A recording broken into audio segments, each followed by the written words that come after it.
Okay, so we're going to get started a few minutes late.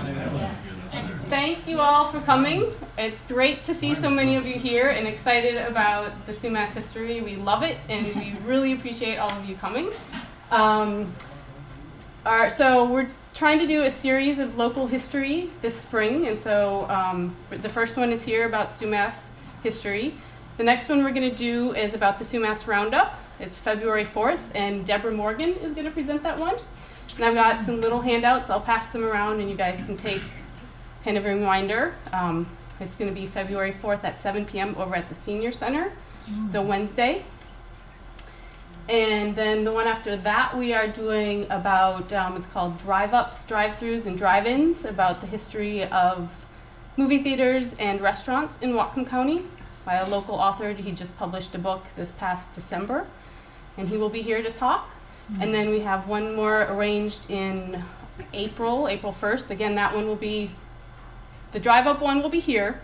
The one April 1st will be at the Senior Center. We're kind of going back and forth. And that one is going to be, it's called Kinsey, Photographic Legacy. It's about famous photographer, early 1900s, late 1800s, and his wife, about the railroads and the logging in this community. And we do have one of his books up here on the, shows his photos up here on the red cart. If you're interested in that, you can check it out. And then our final one, we hope to have about the history of the railroads in the area in May. And I'm still working on setting that up. So here is about Deborah's talk. And then at the end of the talk, I'm going to pass out some feedbacks about our presentation. Just general what you thought of it. If it was what you expected, based on what library staff told you. If you could hear everything, if you could see everything, hopefully you can. And then just some other ideas, if you guys have any ideas of other presentations or groups or discussions that you would like to see. We would love to hear from you so that we can continue this and have more exciting things. So, I'm going to take that and pass it on. So, our speaker today is Rod Perry.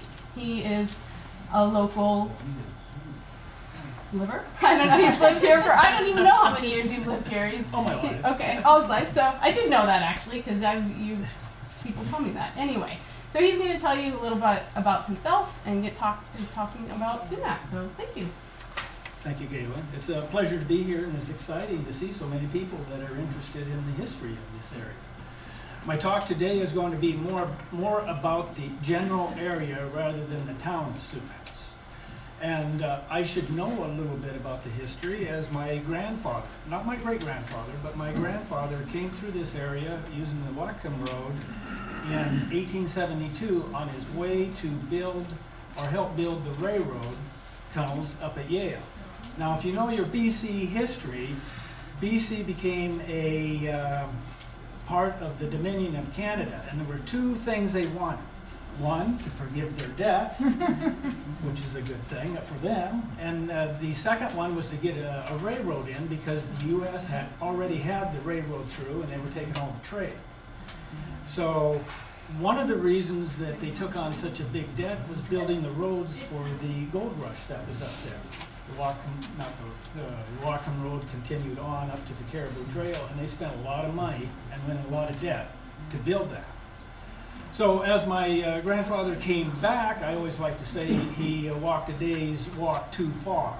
And we'll see why he walked that day's walk too far, because if you're a dairy farmer, you want to farm up in Canada, not in the United States.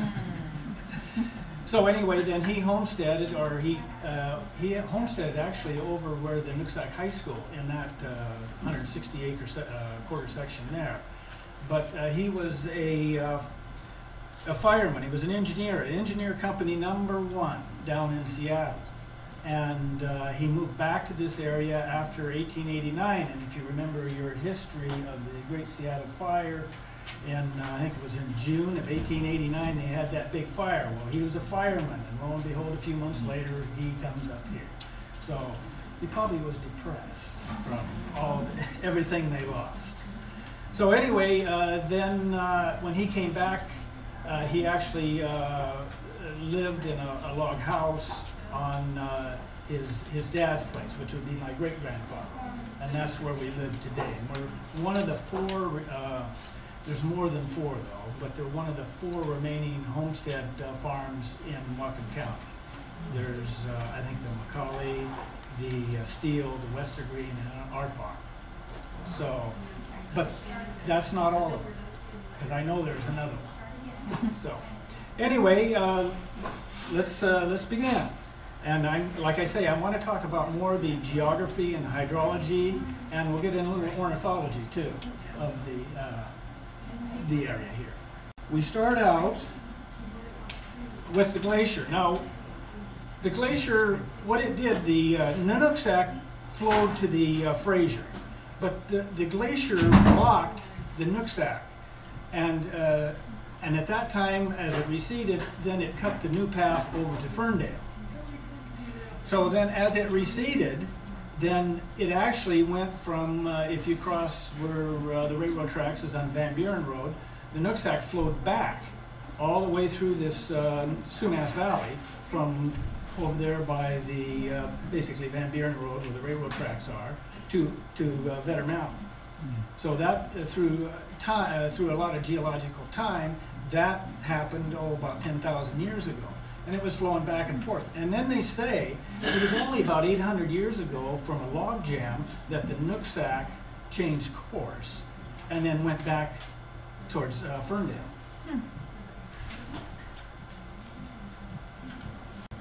And so this is what we see before any, from the old-time homeland of the Sumas Indians.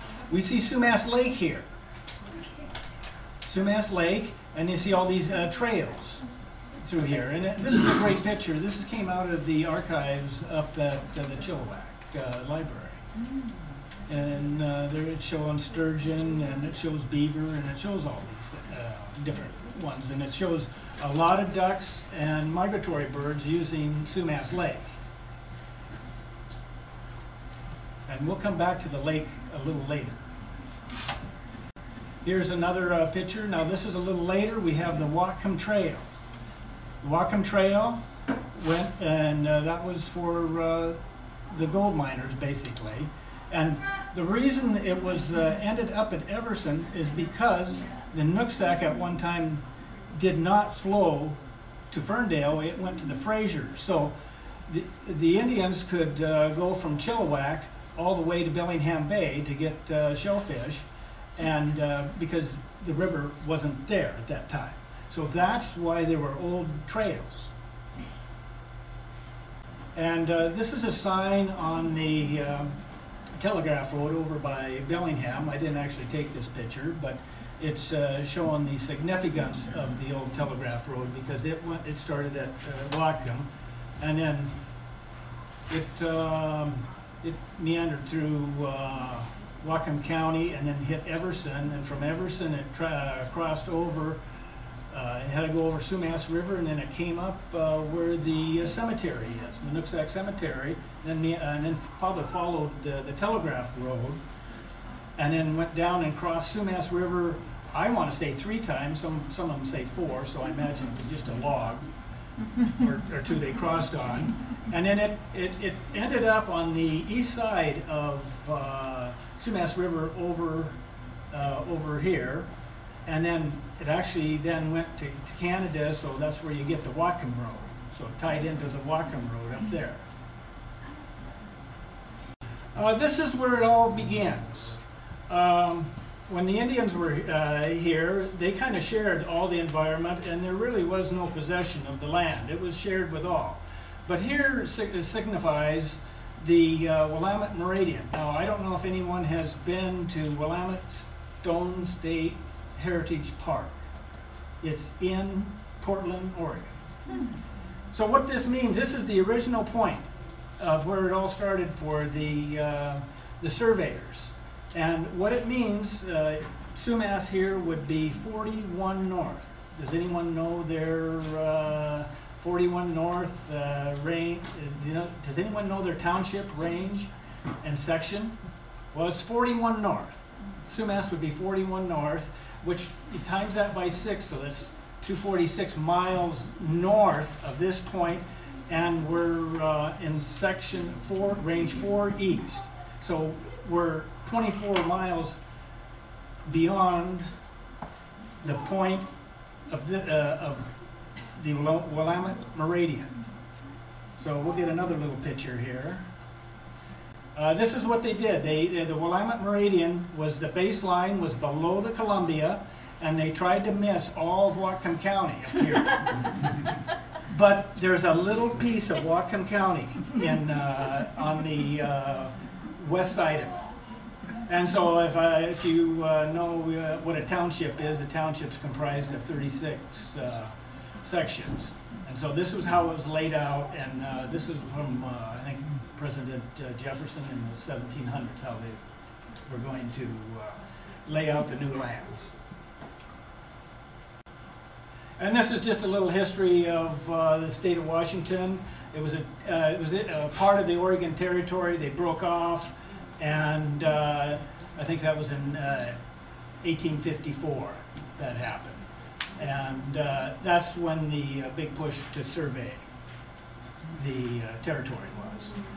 This is a map I got from Denny DeMeyer of Northwest Surveying and GPS, and it shows what the surveyors found along here on the border. And this is Laxton Lake. This would be Boundary Lake or Judson Lake. And then this is this big area west of town here of that big marsh. We've got blueberries in now. And it's kind of interesting. It does show a little stream coming out of Canada up in here. And that is possible, just the way the land is. But anyway, then it also shows the Whatcom Trail coming up here, crossing through these marshes. And you got to remember, back then there was all kinds of beaver, and so they had all kinds of marshes, and it was a mess basically. And that's why the area around 10 Mile in that area was let's say homesteaded, or settlers came in there later because they had to get rid of the beaver dams and do the ditching. There could have been a stream coming out of that little valley, and it's possible, because this is from the Whatcom Conservation District, and it shows the elevations, and it's possible there was a stream coming out of there. So what really took place is the gold miners in California ran out of gold, and so then they heard that up in BC there was gold, so they all rushed up here, and they all rushed to Bellingham, and then we're taking the Whatcom Road, and the county was improving that road until the day that they decided they needed to get their permits at Victoria, and that pretty much ended it here. Yeah, it was going to be the new El Dorado. Oh, they were going to get rich. You know, the Spanish suffered from a disease that could only be cured by gold. And so that was part of the gold rush. This is a map of the Sumas area homesteaders. It's interesting. There's you can't read it probably, but what it shows is there's a Johnson here and a Johnson here. Well, if you go to the city website and look at the history of Sumas, they talk about Robert T. Johnson being the first settler that came through. No, that's not correct. He was the son born here of, I think, Ansel Johnson. And Johnson, obviously that's how Johnson Creek got its name. Another thing that I've seen on the maps, there's a stream up here. I want to say Mose Hill, and that's another thing. I'm sure the Indians had a name for Mose Hill, and then it was Barker Hill. Then it got changed to, gosh, what was that? Parkinson Hill. Now it's Mose Hill. So it all depends on where you are in time and space, of who's who. But anyway, the city, it used to be called Van Valkenburg Creek, but now somehow it's Sumas Creek. So, a little history there. What do we want to see in this? Gara. Does anyone know where Gara was? There was a school and there was a post office at Gara. Well, Gera, it was on the Whatcom Road, and I want to say there was that's a blacksmith shop, but there's the post office. I know where the post office was. The post office is where J.D. Young's place is now. That's where the post office was, but the school was up towards the cemetery road. But you notice they stayed on the east side of the Sumas River. And this is a picture of what the first log, I'll call these log cabins. The difference between a log house and a log cabin is a log house was more refined and finished. It had shingles on the side.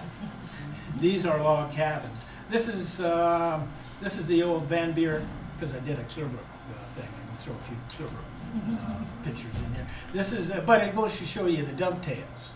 There was a George Goodwin who lived on the Goodwin Road that made quite a few of these log cabins and log houses. And this is the old Van Buren store and post office that is now in Pioneer Park over at Ferndale. That sat up, it didn't sit down where you think Van Buren would be. It sat up, about a quarter of a mile up on a hill on to the south of East Badger, or should I say Blaine Sumas Highway. But if you're in Sumas, I see they call it the Sumas Blaine Highway. And that is the school at Gera.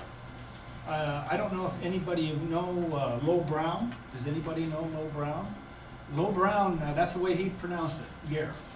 And Low Brown was, his mother was Nims, who married a Perry. And they were second cousins to me now, of the Perrys that were in this area. So we'll come back to that a little later. Oh, there was a little problem where people took the law in their own hands. Yes, there was the lynching of Louis Sam by a bunch of vigilantes, and it caused a problem. And that was in 1884. And this is the Indians at that time were still using the Hudson Bay musket. Does that sound right?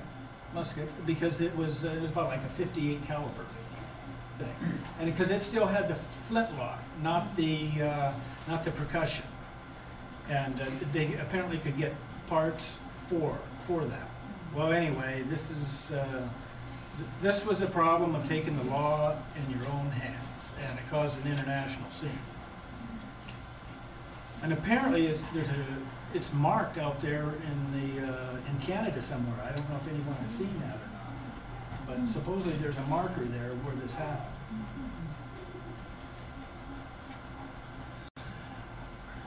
This is interesting. This was Gera. This was the post office. If you want to know anything, you ask the librarian. You know, they're just full of knowledge. But this is you ask the librarian service at the Washington State Library, and you can get a lot of information. And so I asked them about Gera and Sumas. Well, Gera was established before Sumas, and it gives the directions and when it was discontinued. Obviously, it was discontinued in February 12th, 1891, and that's because the railroad had come up here. And it's interesting. I think I got another page here on that, because it talks about the mail being brought to Gera twice a week from Nooksack by a rancher, J.H. Hall, who traveled the old telegraph road. On his way and during the time it operated, he also carried mail to the little office in Tuxedo. It's kind of interesting. And they would just get different people to get the mail at the crossing and bring it there. I don't think that would go over too well now. Oh, and what I'm trying to show here, I blew this up. This is a map of the 1906 Sumas Quadrangle, and each one of these little dots is a house. And there's several things in here that I want to point out. You got Bone Creek going through there, and Lamberton. Has anybody heard of Lamberton? It looks like it was near the bridge down there on Telegraph Road. And here's where the post office was, in this, right in here, where probably J.D. Young is. And then what I'm showing here, you notice, here's Van Buren Road. Well, East Badger, it ended just past the high school because this was all swamp. So that was 1906. And then you took the Van Buren Road, and you might not be able to see it, but where it crossed, it kind of scooted over. I might have a picture later. So people to come to Sumas had to go up Van Buren, either take Clearbrook and Swanson, or Clearbrook all the way over and then up and over, or Haverstick. So obviously this map was made, 1906, because it's showing the railroads, the different railroads. And it's also showing the railroad going all the way through, the Milwaukee all the way going through to tie up to the Canadian National. And it also going up at the hill, to the limestone quarry or the glacier, not that far. Okay. Oh, this was the, where's it, Sumas. The Sumas post office, you would think it was the Sumas post office. No, it started out as Sumas City Post Office. Then it changed names. In, I think it was 1890 something, it says in there. Name changed to 1897. So it's just a little interesting thing about the Sumas post office. And again, I got that from the Ask the Librarian at the Washington State Library. This was the first burial at the Sumas Cemetery. And Melvina Nims, and that was in 1887. Beautiful picture. I took it out late at night, had my wife Nancy have the headlights pointing at it. But yeah, what's interesting about this, usually in the older part of the cemetery, you can see these kind of stones. These older, they were four-sided, and then you'd have another person, or four people actually sometimes, usually at least two. On the other side, the husband was engraved in that. They also used St. Anne Cemetery. A lot of people don't know where St. Anne Cemetery is, but it's off Haverstick. And this is quite you can see the moss, and I took this picture, and you got to work to get up there. Sumas, his history is tied in quite a bit to the British Columbia history, like I said before. They wanted that railroad. Well, they became a part of the Dominion of Canada in July 20th, 1871. And this is just a picture. This is actually in Saskatchewan of the surveyors surveying for the railroad. But it's a great picture. And like I say, my grandfather came in 1872 up from Seattle to the Yale because they were starting in on that railroad, starting to build that, which took a monumental effort to do because of the Fraser River Canyon and all the mountains they had to go through. This is Barkerville. You know, I thought Barkerville was just a tavern. But no, this was drawn up in I believe 90, before the railroad, 1890. Barker lived up on Mose Hill, and I think his son or whatever drew up this, and some of the roads are still in use. Some of them aren't. They got boundary road, and there is a boundary road right at the border, but it doesn't continue on. But there's Garfield, Cleveland, Harrison, and they had these. There's some names here they didn't use, but there was Lawson and Fisk Is there a Fisk in, so they're still, they drew this up. So that was before the railroad came through. I don't think it ever materialized too much. They didn't, they drew it up, but I didn't think it went through. But obviously they drew enough up to make this, to name some of the streets. And this is the Bellingham Bay in British Columbia locomotive that came to Sumas. Sumas was actually one of the very first towns that was incorporated. Because of the railroads, they had 2 railroad lines. Actually, they had at one time 6 different railroad lines coming up. It was going to be the San Francisco of Whatcom County, but it didn't quite work that way. But they were incorporated very early. You can see Nooksack didn't get incorporated in 1912, while Sumas is 1891. The railroad was the big driver of all this. And this is just a map of all the different stops along the way. I think I have a blown up part of the different names of the towns where they pick up people. Let's go back to that. You could get around easier back then than you can now. And I talked to Inez Steiner, and I don't know if any of you know Inez, but I went and visited her. She's probably 96 now. She said that they would go from Sumas to Bellingham and go around and go to a fair at Silver Beach. And you can see the railroad line went around that. So people could get around fairly easy back then. It's not like you would think that it was just with their horses and the old walking trail. No, it was set up. There were 3 tramways to the west near Clearbrook. One that went up here, which is a big one, and it ended at about 1915, and pretty much the town was done by that time too. And there was another one that was started at Kelly's and then went around up by Lakeside Cemetery. Just it was south of Pangbourne Lake. And then there was another one, which I think that was one of the first ones, that went through the Hinton place, crossed over trap line, and ended out on the south end of that big swamp. All these little symbols represent a swamp.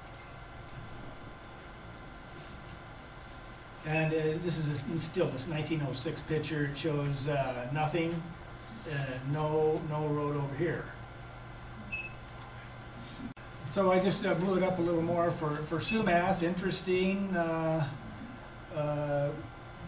Well, it's showing each dot is a house, and showing Bone Creek there going into Sumas River, Johnson here, and this line is a elevation line,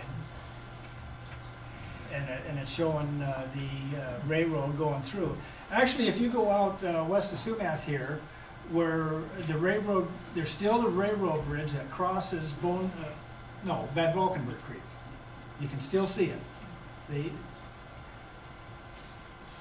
And then these are just roads to get to different places. So, well, this is down. This is where the fairgrounds were in here, but the road wasn't straight like it is now. It came at an angle and went through. So they were just paths or dirt roads back then.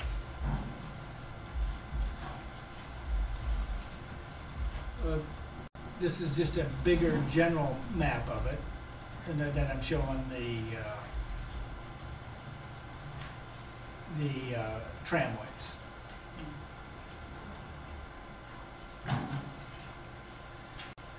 And out in the woods, where they were getting the wood, this is the donkey they used to pull the wood and get it out of there.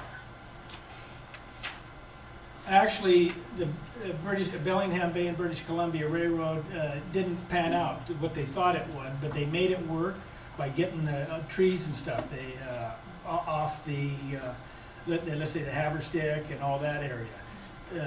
Otherwise, it was a failure as far as what they first envisioned it.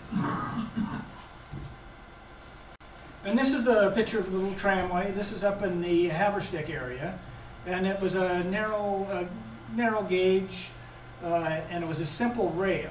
It was just kind of an L. It wasn't like your main railroads with cleats and stuff. They were simple to put in. They just put them on some logs and just went in, got the lumber, and then took the rails out. And obviously it's steam, so. Might notice the trees aren't that big here. And one of the reasons is because of the fires. They used to have fires that would come through. This is a picture of Clearbrook showing the hotel, the church, you can see a little steeple, a blacksmith shop, the Clearbrook store. And then this was Tilton's barn down here. That's no longer there, but the house, if you go on Swanson Road, you'll go by the house, you'll go by some trees, and that's where the house was. They were black locusts. So a lot of people came from the Midwest, and they were planting this black locust. And they're nice. They're actually a legume. So they nitrogen fix the soil, and they can grow on real poor ground.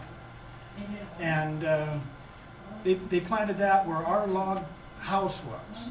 They planted on the south side, which is great for the summer, but they should have planted something on the north side for the northeast. This is a 1904 picture of Sumas. What we're showing here is, I don't know if you can make it out, there's a building right here. That's where the depot is. That's where the depot. Here's the main line today, the BN today, in here. So that line came around and connected it over here with the depot here. And does that show, there's a fire in the background? Maybe it's on the next one. Sumas was way ahead of its time, the water system. They started that water system in 1909.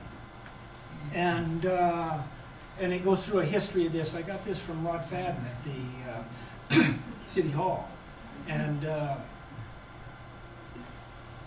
yeah, it's surprising. But notice the Parkinsons, they on the Newman Road, well, they got Moe Hill here from, but some people have called it the Parkinson Hill. And that's a little more history of it. Sumas gets a lot of water from that artesian well they have. They extended it over. I don't know exactly where it is, but it's off the main road somewhere.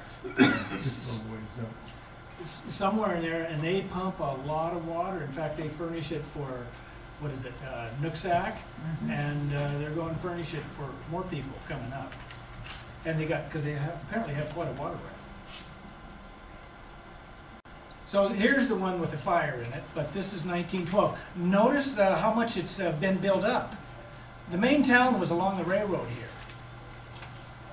in Sumas, but back here, you know, the farmers, in order to clear the land, you burned everything pretty much, and it reminds me of when Mark Twain came to Fairhaven. He couldn't stand it because it was so smoky. The whole Puget Sound was just all smoke. So there's part of the reason. But that's obviously from Moe's Hill. What's interesting about this picture and the other one, you don't see many trees. Pretty much all the trees were logged off, and you don't see the weeds, the blackberries, any of that. Were they not here yet? No, they weren't. The railroad probably had a good. The railroad, the feed stores brought a lot of the weeds and stuff in. This is the car that ran from Sumas to Bellingham daily, twice daily, from about 1910 till when it ran into a freight train down in Hampton in 1922 or something like that. But this is the Mount Baker Theater here, Oh, yes. and this is where you can see the interurban car rails here, and so people could get around from Sumas to Bellingham. It didn't go up the up to Glacier or up the hill because it didn't have enough power. During the war, during World War II, the government flew over and took pictures in 1943. And they did pictures of this whole area. And this is a picture of Sumas in 1943. And what I'm trying to show here are two things. One, we had a railroad, we had the, I want to call it Milwaukee, coming here. You got the main railroad here. The Milwaukee went up to the hills, and there was also another railroad, and they just cut the trees on that grade, and that was this is Hovel Road here, and they just cut the trees here of that old railroad grade. That old railroad grade went around, so this had to be about after 1910 to hook on. See, it went around, crossed Swartwood Road, and crossed that's Rock Road, and then was on, it didn't have to cross Johnson Creek because it was over on, across Sumas over here, so it crossed Sumas twice actually, and then went and connected onto the BC Electric Railroad up here. Now I was told it never panned out, they never really used it, and they took it out. But you still have trees in here with an eagle's nest in it, I guess, so they can't touch it. And then they just cut these trees here recently, so that's been all just cleared off here in the last month or so. It's also showing in here the rodeo grounds. We'll get a bigger, I think I have a bigger view with it. Okay, here's a bigger view of it. And it says Sumas on the top of the rodeo roof. And that's how it was laid out, pointing that way. And that's the old railroad grade here. The Virgil Hoffman in 1945 tore this down. And apparently that's when the people used a lot of the old lumber, and some of them went to different barns out east of Sumas. Another thing that's shown is the, I'll call it the grade school. It was probably a middle school at that time. The grade school, and it shows the old, another school here. That's a whole history in itself. The schools, the whole history in itself. The cemeteries, the rodeo grounds is a whole history within itself. But you can see here, they apparently had a fire. This was before they had rebuilt. Apparently they had a fire somewhere around 1944 or something, and it burned that south part, and they then built a new gym and a new cafeteria. This is just a Google picture of today. And what I'm showing is that railroad, what I'm trying to do is show that railroad line. And you can see here, it went here, and there's a couple trees here, and then it went around, and you really can't see it until you pick it up over here. In Canada, you don't see it. Apparently, when they were going to build the new road that came into Sumas, Highway 9, they were thinking about skirting around and using that old road to come up to the border. It was a thought, but it didn't materialize. Oh yes. What's that? Oh my gosh. Yes, the floods. So we'll be talking about some floods here at Sumas. This is in November 1990, when they were moving the customs building. You can see it. Now, I was told they had, or read somewhere, they were moving this. Obviously, it was during the flood, so they probably stopped. But when they went to where it's located today, they sunk, believe it or not, after a flood. And they sunk and broke a water main. So they had to get a bunch of steel plates and stuff to get it over there because it weighed a lot.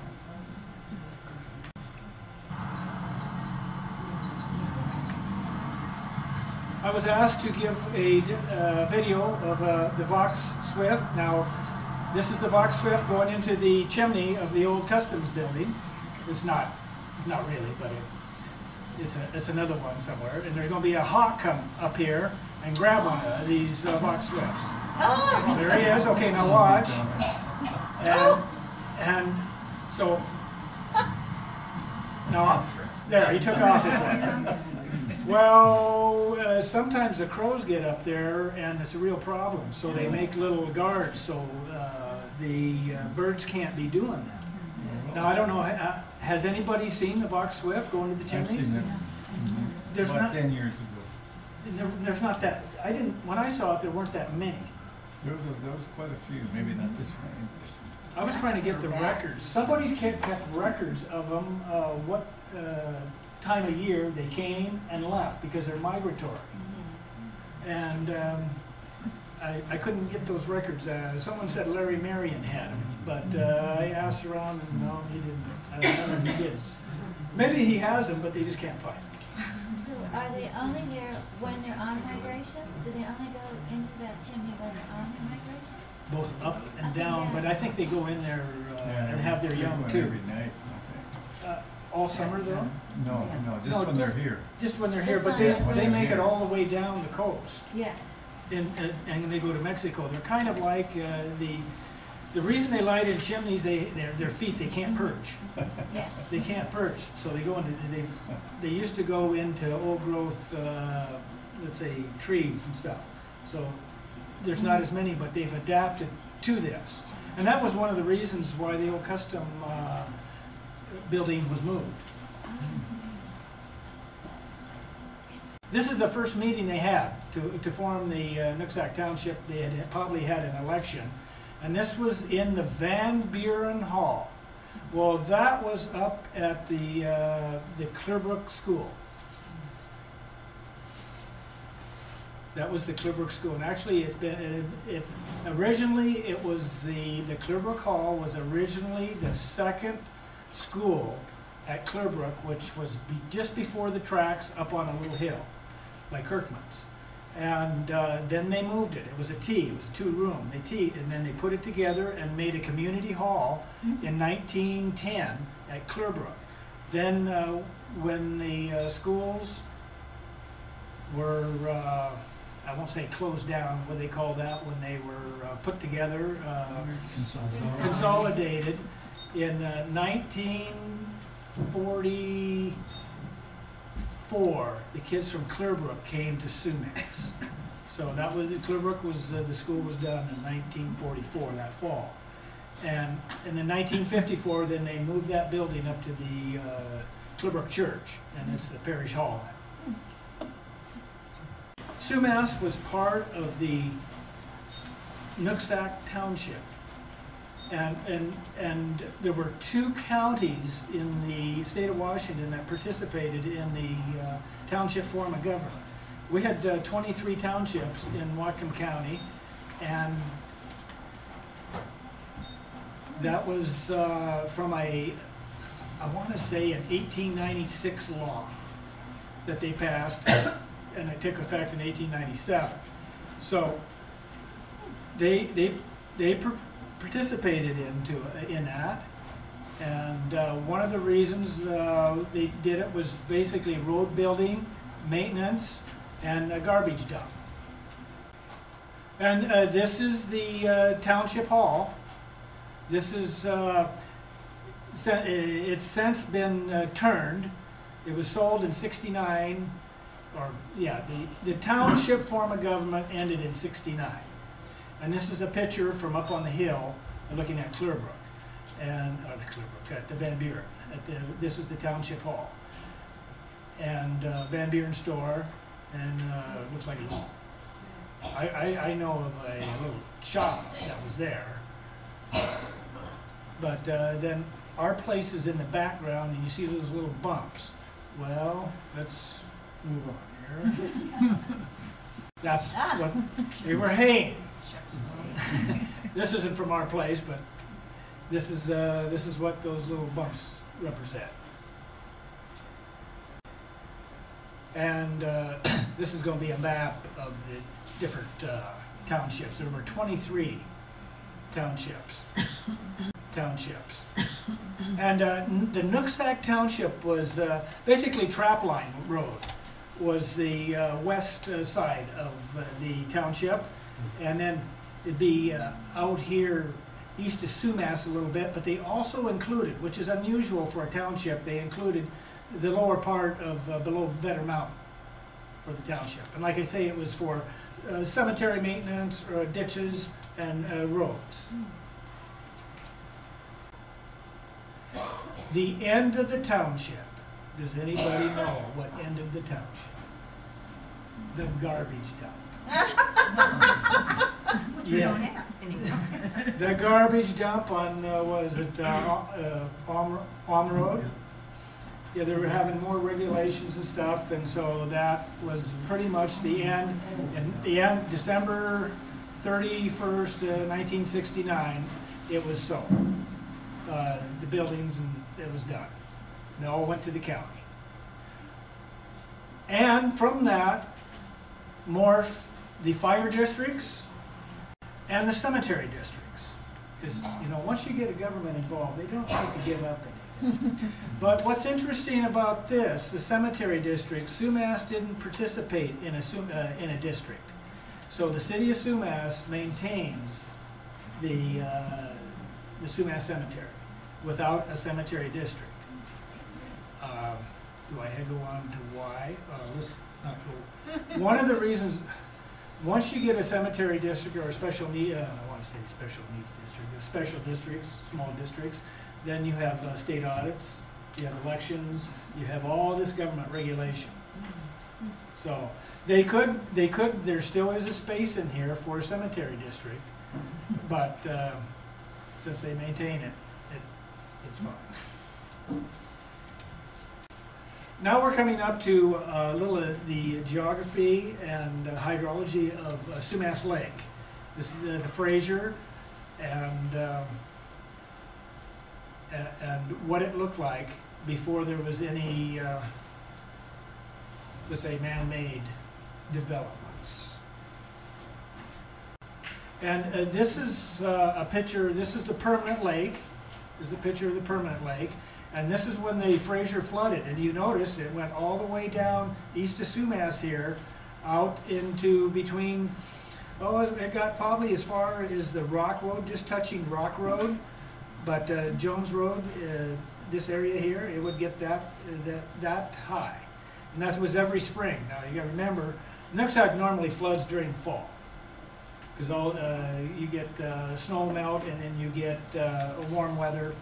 And normally, like I say, the Nooksack, because if that flood for the custom building was in November, and that's normal.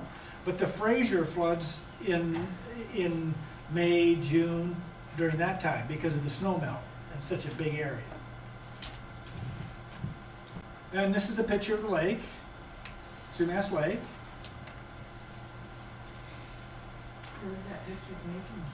This one is taken at, if you can pronounce it, Majuba Hill. This would be looking at, they call it Sumas Mountain up there too. Looking from probably the railroad grade. Oh, no, it can't be the railroad grade. Yeah, it can be, because the railroad, the BC Railroad came in 1910. So you're looking across there. We're in Canada. This is having a picnic on the beach. What you should notice here, look how sandy that is. And we'll come to that, where that sand ends up. And here's this 1943 picture, and it's showing the sand dune. There was a big sand dune out east of Sumas here. This is between the Jones and the Rock Road, and I guess it was what, 15, 20 foot high. And I don't know exactly how it went, but it looks like it went in a kind of an arc. Apparently, if you go out there, you can see the end of it. You can still see the end of it out there by the Canadian border. They also say, Lowell Brown told me too, there was another one down here. Nimses lived down here, and there was a small one down in here somewhere. and this would be Sar Creek going through here. And this is a little history of the draining of the lake. It was, it's not good to get flooded, so they didn't like that. And so they tried for a long time they tried to do something about it. And it was only until about 1917, 1918, and then they started to really get serious. And lo and behold, in 1920, they started in for a $1.5 million project, and there was a cost overrun. Imagine that. And so in 1924, they were pumping the last of it out of the Sumas Prairie. The old letters I seen were when they took the lake out, the Sumas Indians were starving to death. I guess a good way of putting it too is asking them how they'd feel if they opened their fridge door and it was empty. I imagine that's how our people felt here. They woke up one day and the lake was dry. There was no more fish, no more ducks, no more nothing. When you came down the Harrison River, all you had to do is cross right over. You'd come right into Sumas Lake, cross the Fraser River, and you're right into Sumas Lake. Wasn't that far. So he said when they wanted sturgeon or fresh sturgeon and stuff like that, they came here, fished them. I guess we lost everything. That's why them people, like I say, they were a heartbroken, dying race. They say you just cross over the lake and go up into Elk Mountain. There's elk all over it up there. Go back up here in Sumas, they're deer. And there was a variety of different birds when I was a young boy. There was quail, grouse, pheasant, everything out there. Everything that we haven't got today was no more. They're all gone.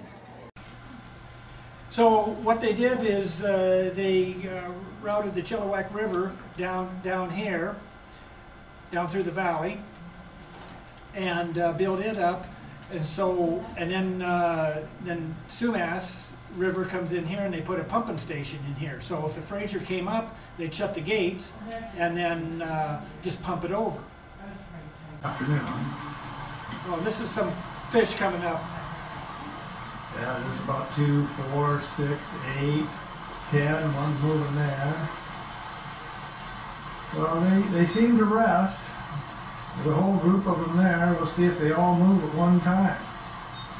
This is a tributary that goes into Johnson Creek and then goes into Sumas River. So fish still go up that. So obviously they're not blocking the fish runs. And one moving in my up. slide series, I had a picture of Seems them going to be up able that to move over the creek stream too. pretty Sumas Creek. effortlessly. So there's a lot of, there can be a lot of fish. But what about the sturgeon? One's just creeping forward over there. You can see it. It's gained about 6 feet now. Now the one that came out from the bank, you can see it coming out now. This is coming at Cummings Creek. Now one's turning back. I call it Cummings Creek because no one knows where it is. That way don't trespass. The question was about the sturgeon. The sturgeon come back up to the pump plant but can't get any further. And they were saying 10 years after they drained the lake, they were plowing up sturgeon in some of the marshy areas. Where they were draining? Yes.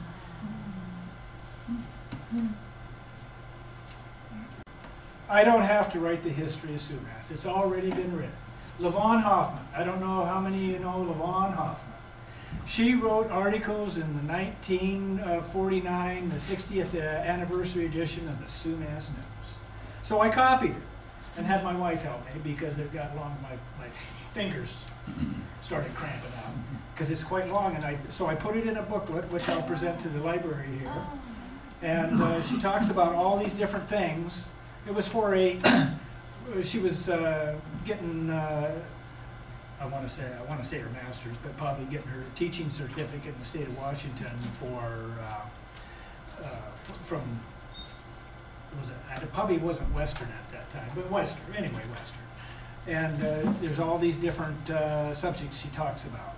It's really interesting reading. So, and it made 38 pages, so 18-point font. So I did that so you could read it. So, yeah, she was one of my sources of information. If you want to know anything, you ask Lavon. She kept everything. She's got a file folder full of all Sumas news, anything you want to know. And she came here with Virgil and her came here in 1944. 1945, he tore the rodeo grounds down, and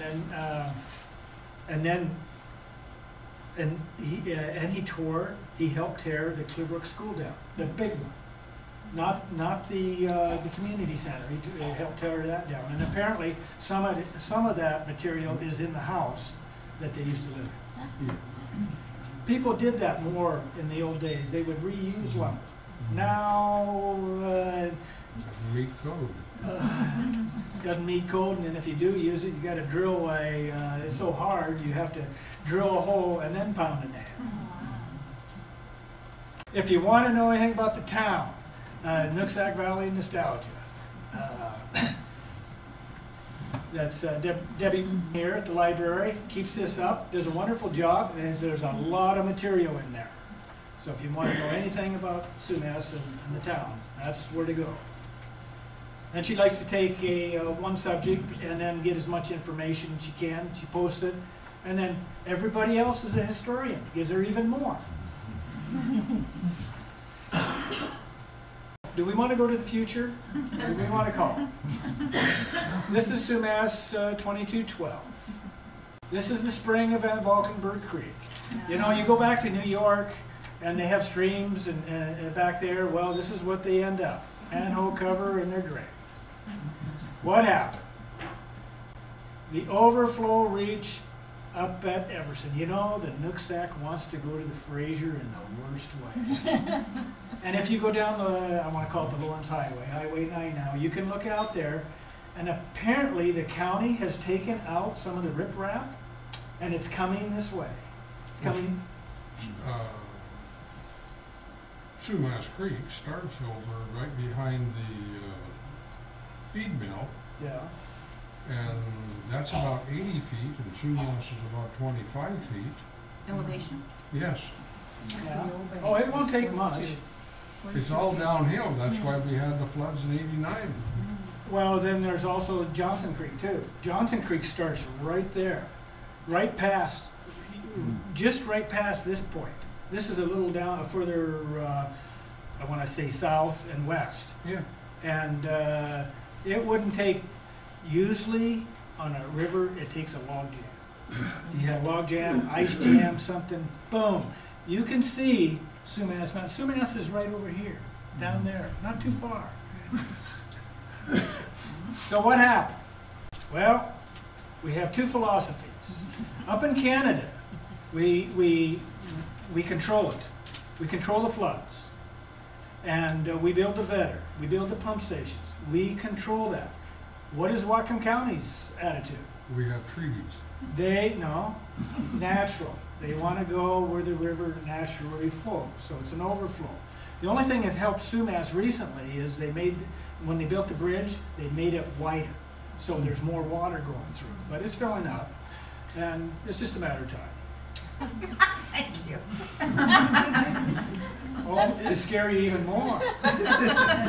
George Ferguson, mayor, former, I think he's still former mayor? Is he still mayor? He's former mayor. He got of Abbotsford. Yeah. Well, he got all excited because we're dumping all this.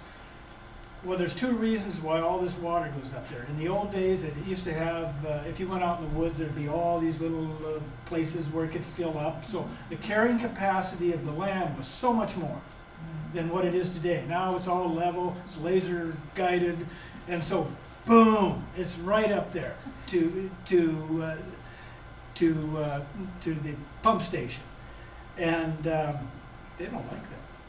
Why aren't we putting a levy on the Nooksack?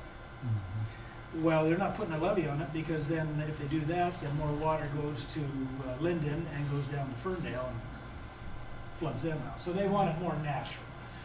Well, that's nice. But I noticed that there's the Lagaway dike at around Everson. They put one there, so to protect. We used to control the river really simply. We took a pile driver on a barge or a scow, and went up the river and drove wing dams. And all down the river, if you go and look by the Hannigan Bridge, there are wing dams along there that keep the river within its channel. They're, you know, deteriorating and get it further gone all the time. Right. But also they took a lot of gravel out too. But those wing dams just kept it running faster and moving. The gravel moved on, everything moved on. They did it in the Stillaguamish, they did it in all our western rivers. But that was too easy and too cheap. Well, they also took a lot of gravel out because you had, what, 3 cement plants? Oh, I think that's a drop in the bucket. We got 988 loaders and huge gravel trucks, and we could get gravel anywhere and do anything we wanted, and we could haul riprap or whatever we wanted back to the river instead of doing it right. Well, anyway, this is the philosophy. That's right. And so there was an illegal dumping on McKay Point out here off Mission Road. They put some, and you talked about wing dams, they put some cement out here. It acted like a spur dike, just like they did at the water treatment plant or sewer plant down at Everson. It forced the river this way up to Johnson Creek. Yep. 2172. This is what happened. Oh. That's in the future. This is the future, and then I got a glimpse back to the future. Well, there was a problem. Who's dreaming this? There was a problem, and there was. Remember the last flood? There was a bunch of bales that got jammed up against the railroad trestle, and it caused a real problem. Well, in 2172, it was a round bale jam, and then by EPL, and it forced the river over towards Howard Bowen Memorial Park down into Bone Creek over to Sumas River. Now you think that's far-fetched, but guess what? Sumas, after 1990 flood, considered putting a canal around town to go to Sumas, so they could control the flood here in Sumas. So, but you know that costs money. You got to have all kinds of studies, all that. Well, in 2172, the river did it free of charge.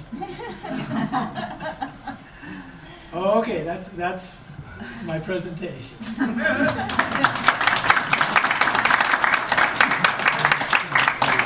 questions? If you have any, you can. I have a statement. In 1908, there was an opera house opened in Sumas, and I own that opera house, and the curtain is still in it. Loan jacks? The loan jack. And the reason we know that is when we were rewiring it, we found newspapers in the attic from 1908. Interesting. It used to have a ticket booth on the north end and stairs up to the balcony on both sides, and 2 doors into the main floor. Sumas was a booming town. They were a wet town too, and some of the local prohibitionists or whatever didn't like that. They would have no concept of how wet it was before the Indians got gambling in 9/11. Any other questions? Yeah. Has the population been larger at one point than it is at the moment? Yes. Yeah. Quite a bit or a little bit? Oh, I think in the boomtown because of the mills, the mines, and the railroad. It was booming. It was going to be San Francisco, Whatcom County, and there was also a tent city. There were so many people, there was a tent city here too. Wow. But after a flood or two, and a couple of depressions, it didn't utilize. Actually, there was, I counted, I got a book of all the different mills. I counted 19 different mills with the Sumas address. There were a lot of them. Lumber mills? Lumber mills. Now, some of them had changed names several times, but there were 19 of them, by different names. Miller's Mill, which is a Clearbrook connection. They started, they had a mill out by Clearbrook. And what's interesting, Robert Johnson, when he came here, and this is a whole new, this is a whole presentation in itself about the schools, because when he came here, he didn't go to any school here in Sumas. He went to Clearbrook, which is interesting. Then he went to Garrett, and then one time he went to 3 different schools. So the schools, then the first school was up in the Van Valkenburg store, near where Napa is today. That was the first school. And then in 1892, they built Sumas Central School, I believe. It's on one of my slides, so. Okay. So is the reason Clearbrook and Van Buren and all those small places disappeared was because Sumas had the railroad? Was that the biggest thing? Pretty much. Okay.